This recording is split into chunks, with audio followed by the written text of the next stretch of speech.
आम्ही सतर्कपणे सर्व कर्मचाऱ्यांना बजावून सांगितलेलं आहे की महिन्यात आपल्याला 100 ई बसेस नवीन यायला लागले. भाड्याने घेतलेल्या बस आपल्याला कोल्हापूरसाठी परवडतील का? आज कोल्हापूर शहर म्हटलं की केएमटी हा प्रश्न अतिशय जवळचा झालेला आहे आणि त्याबद्दल नागरिक थोडे त्रस्त पण दिसत आहेत. आणि सभापती म्हणून, परिवहन सभापती म्हणून तो सगळा रोष जनतेचा तुमच्याकडे येताना दिसतोय. सडनली जे 2 इन्सिडेंट घडले त्यामध्ये एक प्रतिकात्मक जो फास घेण्याचा गेटवरती प्रत्यक्षात कार्यालयाच्या समोर येऊन गेटवरती फास घेण्याचा जो उद्देश ठेवून ते कामगार आले होते ते आजपर्यंत कोल्हापूरमध्ये घडलं असं कधी ज्ञात नाही आम्हाला. आणि त्याच्यानंतर सडनली लगेच केएमटीचा प्रवास करत असताना चाक निघतं, दुसऱ्या दिवशी तेच घडतं.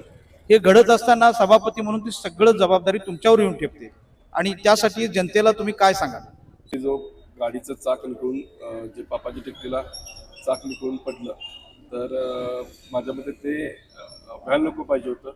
गाडी आपण सर्व गाड्या आपण वेळोवेळी मेंटेनन्स करतो. असं कुठलाच भाग नाही आहे की सर्व्हिस डिपार्टमेंट आपण खूप स्ट्रॉंग पण केलेलं आहे त्यासाठी. तर गाड्यांची जी अवस्था आता संख्याबळ कमी असल्यामुळं गाड्यांमध्ये प्रवासी भरपूर प्रवास करतात, कॅपॅसिटीपेक्षा जास्त करतात. त्याचाच परिणाम हा चाकांवर झालेला आहे. आणि ओव्हरलोड आपण ज्याला म्हणतो, ओव्हरलोडच्यामुळे या गोष्टी घडलेल्या आहेत. त्यामुळं हे जे चाक निघून पडलं किंवा हे एक म्हणजे कुणी पर्पजफुली नाही केलेलं, तर ते एक म्हणजे ह्याचा भाग आहे तो, की घडलेला भाग आहे तो, आकस्मिक घडलेला भाग. त्यामुळे मला वाटतं की ह्याच्या चाक निघून पडणं किंवा आपण कुठल्याही दुसऱ्या परिवहनानं प्रवास करतो हा एक नॅचरल झालेला घात आहे. पण आम्ही सतर्कपणे सर्व कर्मचाऱ्यांना बजावून सांगितलेलं आहे की कुठलीही तुम्हाला गाडी कोणत्याही प्रकारचा मेंटेनन्स वाटत असेल तर इमिजिएट बेसिसवरती रोडला न जाता इमिजिएट बेसिसवरती काम करून घ्यायचं आणि मगच ती लाईनला गाडी सोडायची. तर सर्व डेपोला एकदा तुम्ही पाहिजे तर व्हिजिट करा. डेपोला खूप सुविधा चांगल्या करून ठेवलेल्या आहेत आणि आपण कामही तिथं खूप चांगल्या पद्धतीने केलं. माझ्या मते आता जे सुधारित होणार आहे केएमटी, कारण मी मागच्या वेळी सुद्धा सांगितलेलं आहे की या सप्टेंबर महिन्यात आपल्याला 100 ई बसेस नवीन यायला लागले आणि त्या 100 ई बसेस धावणार पण आहेत. परत नवीन आपण 50 बसेस सुद्धा विकत घ्यायला लागलो, कारण संख्याबळच आमच्याकडं कमी आहे.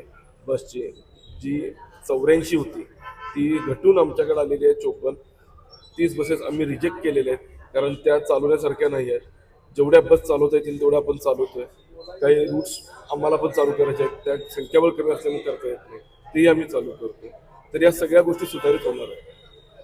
100 बस तुम्ही घेणार आहे ते आमच्या प्रसारमाध्यमाच्या माहितीतून येते की 100 बस भाडे तत्वावर घेणार आहे, ते सत्य आहे का? 100 हे एक PM योजनेतनं बस मिळालेल्या आहेत आणि या योजनेअंतर्गत असं आहे की 180 किलोमीटर जे आहे ते आपण एक बस डेली चालणार आहे आणि आपण किलोमीटर वाईज त्यांना पैसे देणार आहोत. हा करार त्याच विषयावर असा जनतेतून आलेला एक प्रश्न आहे की सध्या केएमटी तोट्यात आहे आणि मग भाड्यावरती केएमटी घेऊन ते सक्सेस होईल का, याबद्दल संशयता आहे. आणि अनेक सामाजिक कार्यकर्ते आहेत त्यांनी सुद्धा हा प्रश्न मला प्रत्यक्षात तुम्हाला विचारायला सांगितला होता आणि आज तो योगायोग आहे. मग तुम्ही त्याच्या संदर्भात बसून सभापती म्हणून कॅल्क्युलेशन लावलंय का की बाबा भाड्याने घेतलेल्या बस आपल्याला कोल्हापूरसाठी परवडतील का?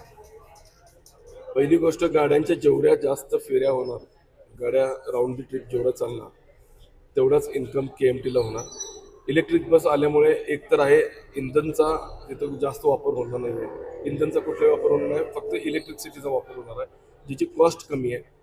दुसरी गोष्ट म्हणजे आता जे जर तुम्ही बघितला तर 180 किलोमीटर डेली चालवणं हे बंधनकारक आहे. त्याच्यामुळं बस आमच्या 2 शिफ्टमध्ये चालणार आहेत, जे आहे ते सकाळी 5 वाजल्यापासून संध्याकाळी 12 वाजेपर्यंत. आता उर्वरित जे टायमिंग आहे ते 11 वाजेपर्यंत आहे, ते आपण 12 वाजेपर्यंत करतो. त्यामुळं प्रवास आणि सांगायला मला आवडेल की आपण इंटरसिटीसुद्धा आणतोय. इंटरसिटीमध्ये आपण इचलकरंजी आणि सांगली याच्याबरोबर आमची परवा मिटिंगसुद्धा झालेली आहे.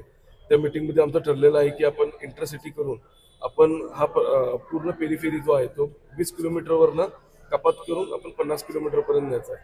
त्याच्यामुळं जे फेऱ्या होणार आहेत बसच्या त्या जास्त होणार आहेत आणि 100% फेऱ्या जास्त झाल्या की त्याचा इन्कम सोर्सही वाढतो. आता जो पास आहे 40 रुपयेचा तो इंधनाच्या दरवाढीमुळे आपण 50 रुपये केलेला आहे. त्याच्यातही आता भार झालेला आहे. आता जर तुम्ही ओव्हरऑल बघितलं तर 54 गाड्यांमध्ये जेवढ्या 100 गाड्या होत्या जेवढा व्यवसाय म्हणजे आपल्याकडं कर येत होता त्याच्यापेक्षा जास्त आता 50 गाड्यांमधून येतो. तर हे कशामुळं? कारण त्याची फ्रिक्वेन्सी आपण वाढवलेली आहे. जी रोडची फ्रिक्वेन्सी आहे ती जास्त वाढवलेली आहे. त्यामुळे KMT तोट्यात जाणार नाही. KMT उलट नो प्रॉफिट नो लॉसमध्ये राहील. कारण हे पब्लिक ट्रान्सपोर्ट आहे, आपल्याला सुविधेसाठी असतो आपण. आणि शाळकरी मुलांपासून वृद्धांपर्यंत ही आपल्याला सुविधा द्याव्या लागतात, सेवा द्यावी लागतात. त्यामुळं शाळकरी मुलांना आपण 50% आहे. जे महानगरपालिकेच्या शाळा आहेत त्यांना त्या शाळकरी मुलांना फ्रीमध्ये आपण देतो. वृद्धांना 50% आहे. तर या सर्व गोष्टी आपण सुविधा देतो, मुलीला सुविधा देतो. कॉलेजचे जे आहेत KMC कॉलेज असेल किंवा म्युन्सिपल कॉर्पोरेशन असेल कॉलेजेस त्यांना आपण फ्रीमध्ये देतो. तर हे सेवा आहे. त्याच्यामुळं ह्यामध्ये प्रॉफिट आणि लॉस असं नसतं, ह्यामध्ये संतुलन करणं महत्त्वाचं असतं. प्रॉफिट आणि लॉसचा जर संबंध आला तर लॉस झाला तर जनतेचा होतं, कारण जनतेच्या करातून कोल्हापूर महानगरपालिकेला सगळा सारा कर दिला जातोय. म्हणून भविष्यात आणि दुसरी तुमच्याकडे नैतिक जबाबदारी अशी येते की तुमच्या मातोश्री या माजी आमदार आहेत, म्हणून सर्व कोल्हापूरच्या नागरिकांना एक विशेष तुमच्याकडं ओढ आहे म्हणा किंवा तुमच्याकडून अपेक्षा आहे की तुम्ही काहीतरी चांगलं करून दाखवा. या हेतूनेच तुमच्याकडं सर्व पक्षांनी म्हणा किंवा सत्ताधाऱ्यांनी परिवहन सभापती हे फार जबाबदारीचं काम तुमच्याकडे दिले आहे. ते वाखाणण्यासारखं व्हावं हाच या तुमच्या बाईट मागचा उद्देश आहे आणि तो तुम्ही भविष्यात सफल कराल असं आम्ही अपेक्षा ठेवतो.